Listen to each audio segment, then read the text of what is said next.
You are the general that is in charge of your life, in charge of the war of your life. Some people talk about being the CEO of your life. I'm telling you, you are the general of your life because it's a war. It's a war going on. The battle that's going on in your life to be stronger and smarter and faster and better. So that means as the general, you're the one who decides what you do and how you're going to do it. You come up with a strategy. It's on you. You create the tactics. You, as the general in charge, you make the plan and you give the orders to the troops. That's what you do. You direct them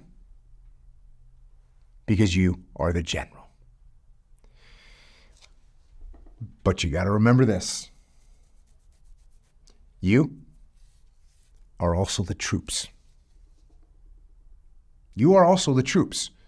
In your life, you have to both plan and you have to execute. The ideas that you come up with as the general in charge, you're also the troops that have to make those plans happen. Just like on the battlefield. Sure, the general comes up with a plan, but it's the soldiers that fight. For you as a person, you have to do both. And we often forget that.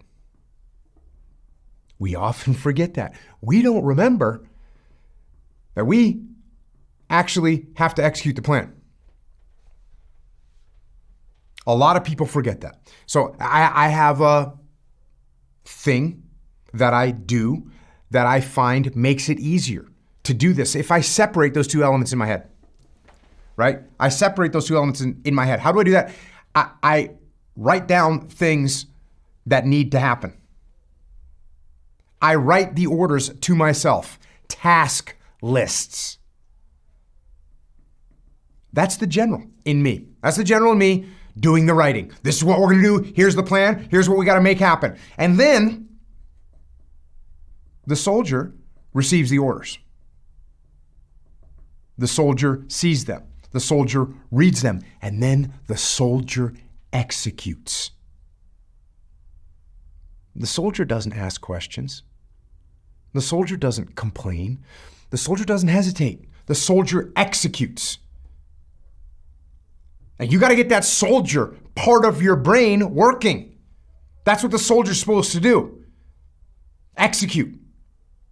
So that's what you need to do. You need to separate and clearly understand those two parts of your brain, the general and the soldiers. And when the general and the soldiers both do what they're supposed to do, that's a united front. And that's an unstoppable force.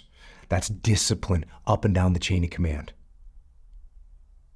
And that is how wars are won. So be the general, be the soldiers, and go win the war.